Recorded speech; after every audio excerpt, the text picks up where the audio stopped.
Bendito serei quando eu profetizar. Sei que a minha voz será a voz de Deus. Bendito serei no campo. Bendito serei. Que hoje não foi à toa, a minha vida que hoje não foi à toa. Deus está neste lugar, irmão. Deus está neste lugar porque nós podemos ouvir e sentir a presença dEle. Ele está falando conosco. E eu não vou me demorar muito. Eu queria que junto comigo você abrisse sua Bíblia lá em Lamentações. Livro de Lamentações de Jeremias, livro lá do Antigo Testamento. Livro de Lamentações, capítulo 3. Eu vou ler um versículo e eu peço que, por gentileza, você continue com a sua Bíblia aberta, para que nós possamos meditar nesta noite na palavra de Deus. Livro de Lamentações de Jeremias, capítulo de número 3. Você vai ler comigo o versículo de número 39. Lamentações de Jeremias, capítulo 3, versículo de número 39. Todos acharam? Amém. Vamos leremos. Versículo de 39. Porque, pois se queixa o homem vivente, queixe-se cada um dos seus próprios pecados. Eu vou ler novamente. Porque, pois se queixa o homem vivente, queixe-se cada um dos seus próprios pecados. Pai, mais uma vez estamos aqui na Tua presença. Nós já testificamos e declaramos com a nossa própria boca que o Senhor está aqui. Fala conosco mais uma vez, como o Senhor tem falado através dos louvores, dos testemunhos, trazendo salvação, trazendo cura, trazendo consolo, trazendo edificação. Nós precisamos ouvir mais de Ti, nós precisamos sair daqui cheios, nós precisamos sair daqui animados, nós precisamos sair daqui conscientes daquilo que o Senhor deseja para as nossas vidas. Por isso, fala conosco mais uma vez. Isso nós pedimos e nós te agradecemos, em nome de Jesus. Meus irmãos, esse livro é um livro muito conhecido. É um livro que fala sobre o profeta Jeremias. Lamentações, ou o livro do Lamento, é o livro que, no livro anterior a esse, temos o nosso profeta Jeremias. O profeta Jeremias, esse, como foi cantado aqui pela nossa irmã Isabel, ele vive na época do exílio. Jeremias, ele nasceu por volta de 550 a.C. O hino que a nossa irmã Isabel cantou fala sobre 586 a.C. Momento esse que o Império Babilônico, o maior império que já existiu, que foi justamente decifrado pelo profeta Daniel naquela estátua como uma cabeça de ouro. O império maior que já existiu, tendo como seu rei o que foi predito pelas profecias, tendo como sido dito um ungido de Deus, aquele que foi preparado para aquele momento, para governar aquele reino naquela época. O profeta Jeremias, quando ele é chamado, ele tem por volta de 20 a 24 anos.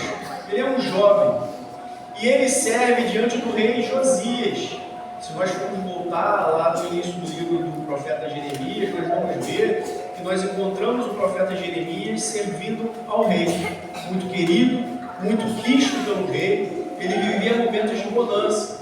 Mas lá, pelo meado do ano de 586 a.C., o Império Babilônico invade Israel, destrói a cidade, leva cativo Sadraque, Mesaque, Abednego, temos o profeta Daniel também, leva o melhor da terra, os mais intelectuais para a Babilônia. Em Israel ficam os destroços, ficam as ruínas, os mancos, os coxos, aqueles que não serviam para nada, porque era assim que os reinos antigamente faziam com a cidade.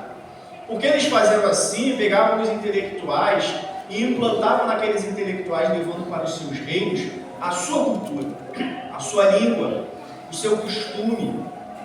Com isso, eles destruíam os intelectuais. O que o rei fazia? Acabava com aquela cidade. Não tinha mais ninguém para falar sobre a história, para falar sobre o que aconteceu, para falar sobre os costumes. Só em Diferentemente de Daniel e seus 3 amigos, Jeremias, ele fica em Israel. E nós vamos ver, se você voltar um pouquinho a Bíblia, lá em Jeremias, no capítulo 39, Jeremias, no capítulo 39, se nós formos ver, no versículo 1, nós vamos ver a queda de Jerusalém. Fala o seguinte: foi tomada Jerusalém no ano 9 de Zedequias, rei de Judá, no mês 10º, quando veio Nabucodonosor, rei da Babilônia, e todo o seu exército contra Jerusalém, e a cercaram. E era o ano 10º de Zedequias, no 4º mês, no 9º mês, quando se fez uma brecha na cidade. No versículo 8, vai nos falar o seguinte: os caldeus queimaram a casa do rei e as casas do povo e derribaram os muros de Jerusalém. No versículo 11, mas Nabucodonosor, rei da Babilônia, havia ordenado acerca de Jeremias. Aqui nós estamos vendo que quando Babilônia invade Israel, Nabucodonosor sabia da fama de Jeremias, sabia o quanto bom Jeremias era para o seu reino, e o próprio Nabucodonosor dá a ordem para o seu general, para o seu chefe da guarda, dizendo, no verso 12: toma-o e cuida dele, e não lhe faças nenhum mal, mas faze-lhe como ele disser. No versículo 13, fala assim: desse modo, Nebuzaradã, chefe da guarda, ordenou a Raberiz, Nergabizaré, Rabi, Mag e todos os príncipes dos reis da Babilônia. Mandaram Jeremias para o átrio da guarda e entregaram a Gedalias, filho de Aicão, filho de Safã, para que o levasse para o seu palácio. Assim habitou ele entre o povo. Diferentemente de muitos outros e dos jovens que foram para a Babilônia, o rei Nabucodonosor permitiu que Jeremias continuasse em Jerusalém. No capítulo 40, do verso 1 ao verso 6, o próprio Jeremias decide, por vontade própria, não ir para a Babilônia, porque foi oferecido a ele. Se você for pegar no capítulo 40, do verso 1 ao verso 6, Jeremias, ele vai fazer a escolha em não estar na presença do rei, porque seria muito fácil. Foi lhe dada a opção, a cidade destruída, os mais intelectuais, os nobres, não estavam mais entre a cidade, ou teriam sido mortos ou teriam sido levados cativos. O texto vai falar que Jeremias está acorrentado no pátio do templo, e a ele é dado a graça. Nós sabemos que é da parte de Deus em relação a Nabucodonosor, para que ele decidisse se queria ir para o palácio da Babilônia ou se queria continuar. E se fosse continuar, ele poderia ficar onde ele queria. Isso é um privilégio. Não a todos foi dado esse privilégio. Já os príncipes de Israel foram levados para se alimentar e aprender do costume do rei. A Jeremias não, foi-lhe concedido. E foi falado hoje aqui sobre os nossos pensamentos. Foi falado hoje aqui sobre as nossas decisões. Deus, na maioria das vezes, Ele vai colocar diante de nós o que nós queremos fazer. Deus, Ele não é entrão. Deus, Ele não é um ditador. Deus, Ele não faz a sua vontade só porque Ele quer fazer, mas Ele faz a sua vontade diante também da nossa vontade. E Jeremias, nesse momento aqui, ele escolhe estar com o seu povo, no meio das ruínas. Sabemos que já fazia 40 anos que Jeremias tinha iniciado o seu ministério. E nesses 40 anos ele vem pronunciando palavras diante de todo o seu livro, dizendo o que aconteceria. E depois que o rei Josias morre, ele é discriminado pelo seu povo, discriminado pelos os reis que vieram depois desse rei que gostava dele. Mas Jeremias continuou fiel porque ele sabia quem o tinha chamado. E nós, até nos dias de hoje, nos tempos de hoje, nós costumamos falar Jeremias, o profeta chorando.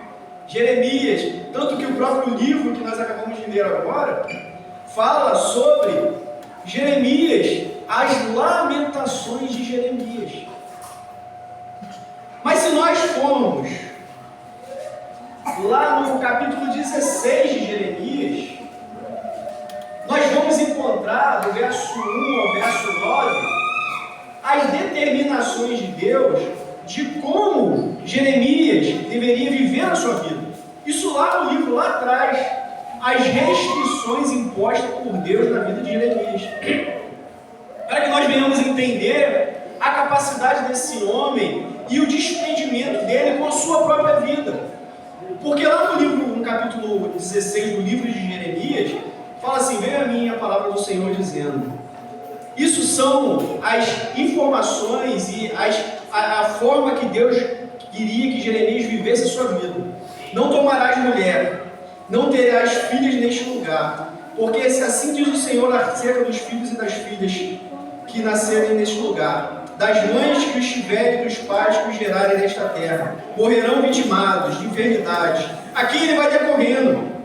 No versículo 5 do capítulo 6, porque assim diz o Senhor: não entre na casa do luto, não entre na casa da tristeza, mas na frente ele vai falar: não entre também na casa da alegria, não tenha mulher, não tenha família, não tenha filho. O que Deus está fazendo? Deus está querendo mostrar na vida de Jeremias o que Deus faria com o povo de Israel, porque eles se rebelaram contra o próprio Deus.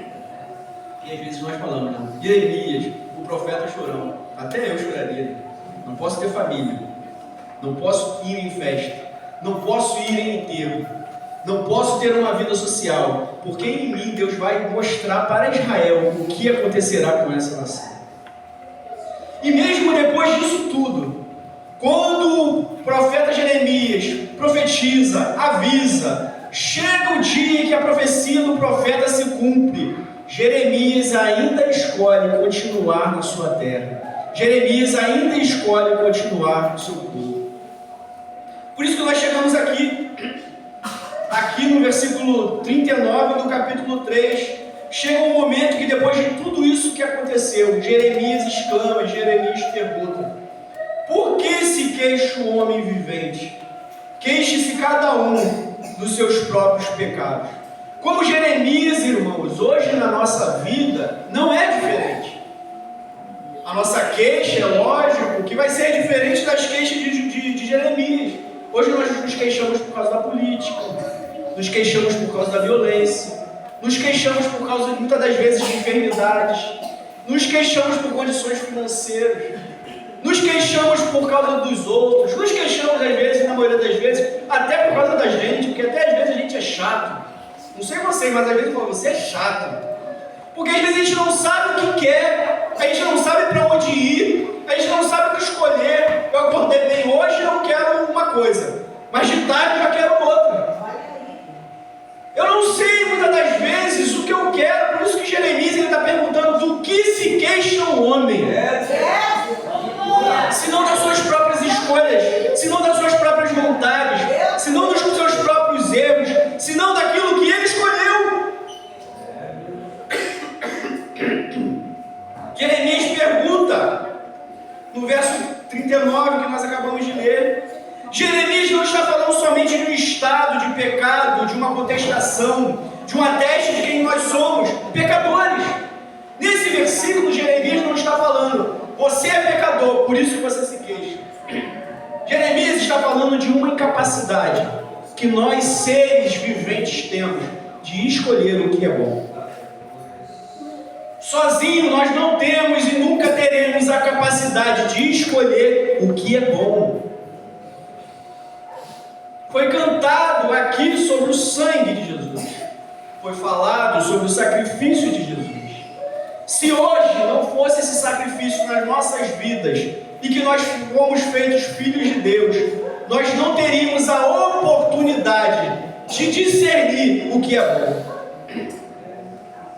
E Jeremias vive no meio de um povo que foi tirado do Egito, que comeu maná no meio do deserto. É isso que Deus está falando. Não foi eu que tirei vocês do Egito.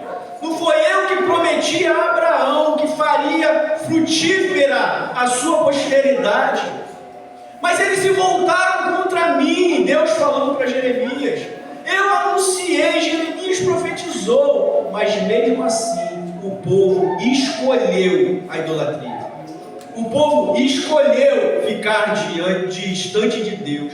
Aí Jeremias pergunta: do que se queixa o homem? Do que eu me queixo? Do que eu reclamo? Mesmo quando eu tenho a oportunidade de andar com Deus, estamos num culto maravilhoso, um culto no qual nós sentimos a presença de Deus, nós conhecemos a palavra de Deus. Eu falo para o meu filho muitas das vezes: Deus, meu filho, nós temos que agradecer a Deus todo dia por termos conhecido a sua palavra.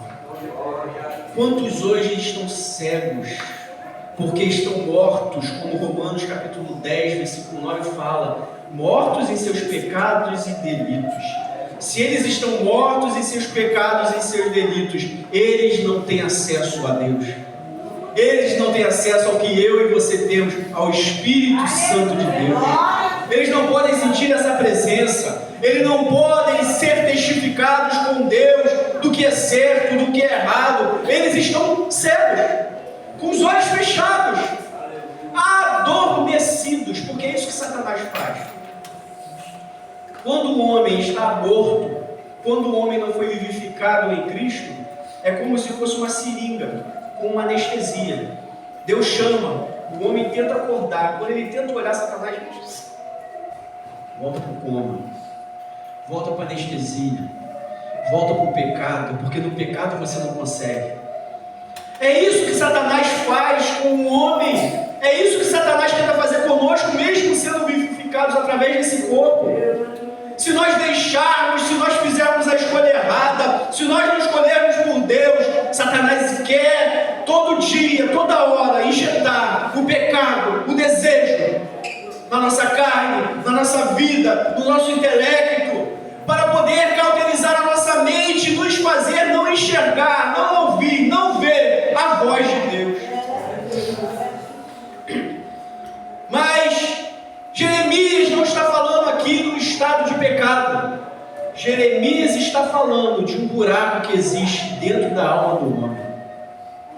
Buraco esse que, antes de conhecer a Deus, ele não tem a capacidade de discernir entre a mão direita e entre a mão esquerda, como Deus falou para o profeta Jonas em relação ao povo de Nínive.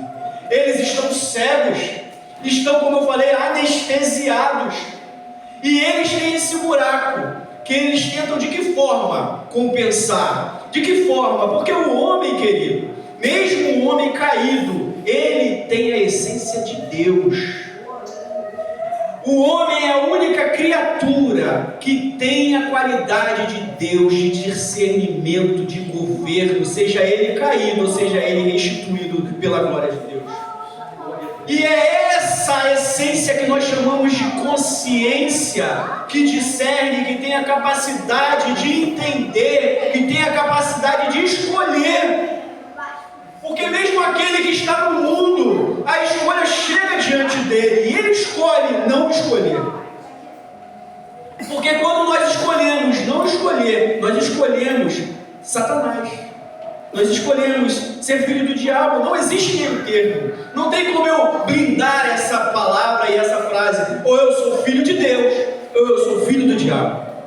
Jesus falou isso. Não tem como de uma mesma torneira. Ele falou, mas eu vou. Não tem como de uma mesma torneira sair água quente e água fria. Ou sai água quente, ou sai água fria. Assim é um homem diante de Deus. Ou ele é filho de Deus, ou ele é filho do diabo. Porque se eu faço a vontade de Deus, eu sou filho de Deus. Agora, se eu não faço a vontade de Deus, eu só tenho como ser filho do diabo. Não existe meio termo. Não existe jeitinho. Não existe, espera aí que daqui a pouco eu vou. Se Jesus voltar, se eu não estiver em Cristo, eu vou para o inferno. É isso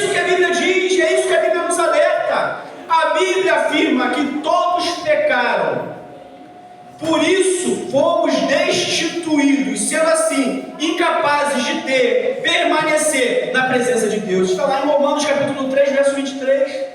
Destituídos. Em quem? Em Adão. Adão foi destituído da presença de Deus. Adão fez uma escolha, e a escolha de Adão foi por Satanás.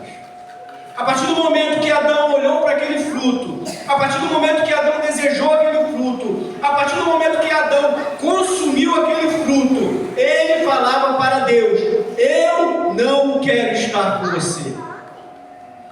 Porque se o nosso Deus é espiritual, e a Bíblia afirma que Ele é espírito, e se Ele é espírito, importa que o adoremos em espírito e em verdade. Adão, a partir do momento que participou daquele fruto, ele falou para Deus: eu escolho a carne, eu não escolho o espírito. Deus é amor e é amoroso, mas não tem um culpado por inocente. Está lá em Naum capítulo 1, versículo 3. Deus nunca terá o culpado pelo inocente. Poxa, irmãos, que palavra dura, mas essa é a verdade. Essa é a verdade que nós precisamos contar, não para os outros, para nós mesmos. Eu preciso ter a consciência de que se eu não faço a vontade de Deus, eu estou distante de Deus. E eu não falo aqui de legalismo, eu não falo aqui de cabelo, de unha, de brinco. Eu falo de coração, eu falo de decisão, eu falo de onde está o meu coração, eu falo de para que serve o meu coração, eu falo de que para que eu vivo, para quem eu devoto a minha vida, para quem eu entrego o meu viver, para quem eu quero que os outros olhem e vejam. Porque se eu não sou filho de Deus, eu sou filho do diabo. E já acabou. Então o que eu faço, irmãos, com esta necessidade de relacionamento que existe dentro de mim? Muitos tentam mais drogas, procurando Deus. Eles não sabem que estão procurando Deus, mas como eles estão anestesiados e cegos, como que apalpam sem ver, eles estão procurando Deus. E Satanás fala: é aqui que você vai matar sua vontade. É nas drogas, é no sexo, é na pornografia, é no adultério, é na prostituição. Essa é a dormência que Satanás coloca no mundo. Enquanto isso, o tempo vai passando, a sua vida, a vida do ímpio vai sendo destruída, a vida do ímpio vai sendo entregue a Satanás. Muitos perecem no meio do caminho, não tem tempo de serem resgatados pelo Espírito Santo de Deus. Graças a Deus que nós fomos resgatados. Houve tempo para nós e nós ouvimos a sua voz e decidimos ir de encontro. Muitos até se matam. A maioria dos suicidas, eles não querem morrer, eles querem ficar livre da dor.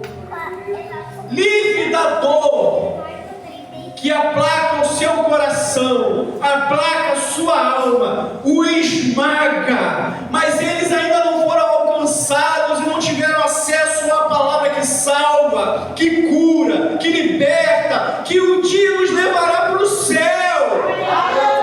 É isso que nós precisamos pregar para esse mundo que está perecendo, e não olhar para eles com desdém, com nojo, dizendo: poxa, eu fui alcançado, esse aí não. Jeremias está falando, porque o homem está se queixando, ele está se queixando do seu próprio pecado, mas o que ele precisa é alimentar a sua alma com o que vem do alto. O inimigo da nossa alma sabe quem está com a comunhão perdida com o Criador. No Éden, somos tendenciosos aos desejos e vontades da carne, mas as coisas da carne não precedem, não preenchem o vazio que temos de Deus. Por isso que todas as vezes que chegavam perdidos diante de Jesus, o maior pecador que tivesse na área, Jesus olhava para dentro do seu coração. Jesus olhava para a sua necessidade. Jesus olhava para a sua fome. Jesus olhava para a sua sede. Ô mulher, se souber quem te pede de água, tu pedirias e eu te encheria, que de ti brotaria um rio de água viva, que transbordaria para aqueles que estão sedentos. Essa é a nossa missão, transbordar Deus e não nos queixando. Porque não temos do que nos queixar. Se nós nos queixamos, é dos nossos pecados. Se nós nos queixamos, é das nossas escolhas. Se nós nos queixamos, é daquilo que fizemos e muitas das vezes não nos arrependemos.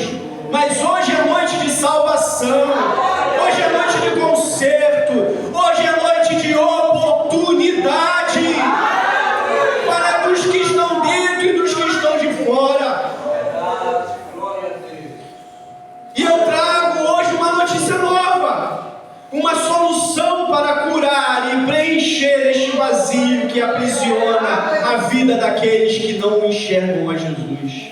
Mateus 11, 28 fala: vinde a mim todos vós que estão cansados, oprimidos, sobrecarregados, e eu vos aliviarei.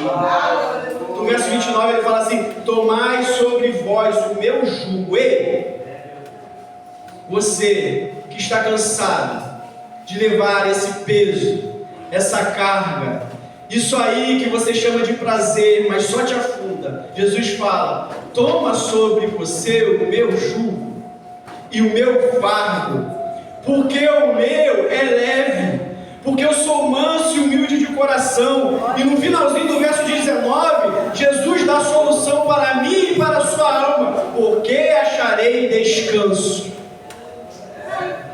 Descanso para a sua alma.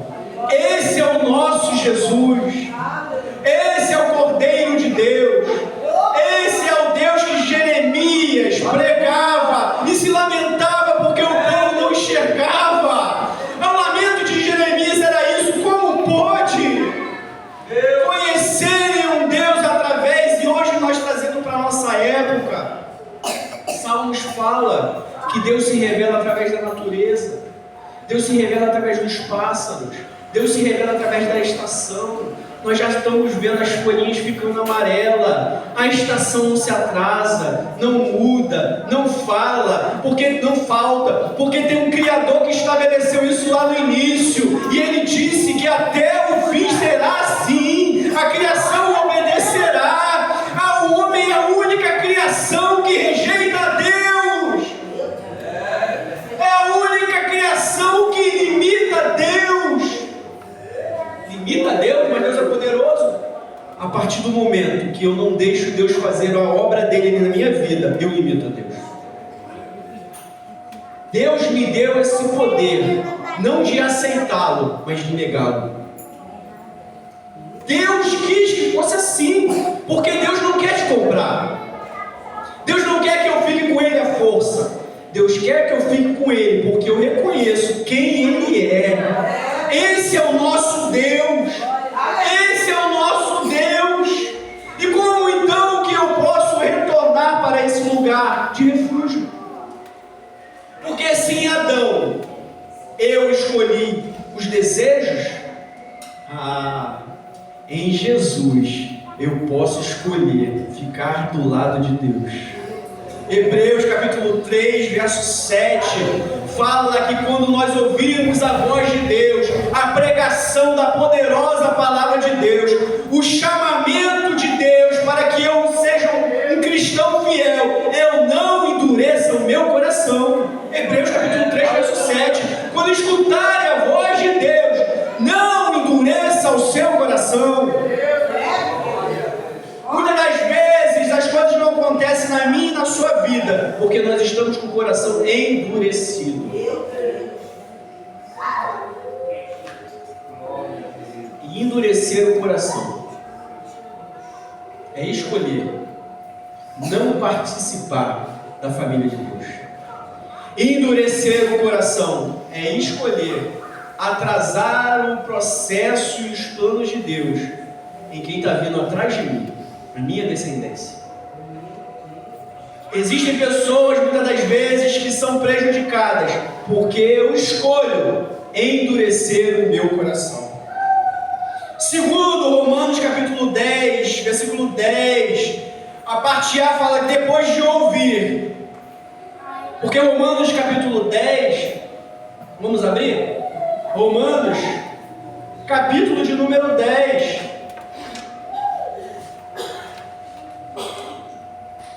No verso 9, fala o seguinte, é o que eu estou falando agora: se com a sua boca confessares Jesus como seu Senhor, e em teu coração creres que Deus o ressuscitou dentre os mortos, serás salvo. O versículo 10, ele explica de trás para frente. O versículo 10 ele fala assim: porque com o coração se crê para a justiça. Sabe o que o escritor aos Romanos está falando aqui? Deus colocou a consciência, um ser inteligente que nós somos, que temos a capacidade de decidir. Então, se eu escuto a palavra de Deus, eu aceito, eu creio, isso desce para o meu coração, isso desce para os meus desejos, para as minhas vontades. Mas não é o bastante eu escutar a palavra de Deus, acreditar e falar, acredito. Não, o verso 10 fala sobre uma atitude. Sobre uma atitude, não é só crer, não é só falar que acredita. Eu preciso agir, eu preciso confessar, eu preciso sair do meu lugar, eu preciso falar, eu quero Jesus. Eu saio do lugar onde eu estou, um lugar de perdição, um lugar de maldição, um lugar de tristeza, um lugar de depressão, um lugar onde eu não tenho paz. Eu saio desse lugar para declarar que eu quero estar contigo. É isso que a palavra de Deus nos instrui a fazer. Sair do nosso lugar, sair do nosso momento de estagnação, de choco, de lado, de lama. Jesus nos fez acordar, abrir os nossos olhos, falou para Satanás: espera, que ele está me escutando. Ele quer estar comigo, ela quer estar comigo. Satanás, você não tem poder, porque meu filho derramou o sangue para quando esse dia chegasse, ele se levantasse e viesse e estar de novo, novamente comigo. Esse é o nosso Deus, que não nos esqueceu, não nos abandonou, e mesmo quando nós estamos lá fora no mundo, Ele ainda nos chama de filho. Ele mesmo quando nós estávamos perdidos, Ele não nos olhávamos como imundo, nos olhávamos como filho. É isso que a parábola fala do filho pródigo. O filho falou para o pai: você não é mais meu pai, me dá a minha herança. A herança só se pega quando o pai morre. Então o filho falou para o pai: me dá a minha herança, você morreu, toma meu filho, toma a sua herança, vai fazer o que você quer. Eu sou teu pai, eu te amo, eu não quero que você fique aqui com força, vai.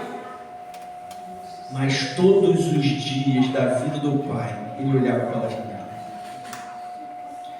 Todos os dias da vida daquele pai, ele parava e esperava: ele vai voltar. Ele vai voltar. Porque um dia, aquilo que eu coloquei dentro da mente dele, dentro da consciência dele, não é possível que ele não vai se lembrar de mim. Não é possível que ele não vai reconhecer aquilo que eu fiz por ele. Não é possível que ele não vai enxergar que onde ele está, ele não vai a lugar nenhum, só vai de mal a pior. Ei, Jesus está falando comigo e com você, que escuta essa mensagem nesta noite. Jesus está esperando por você. E Ele vai estar pronto para te receber e devolver toda a glória que nós tínhamos antes da queda do Éden. A glória do Éden está guardada para todos aqueles que quiserem fazer o caminho de volta. E o caminho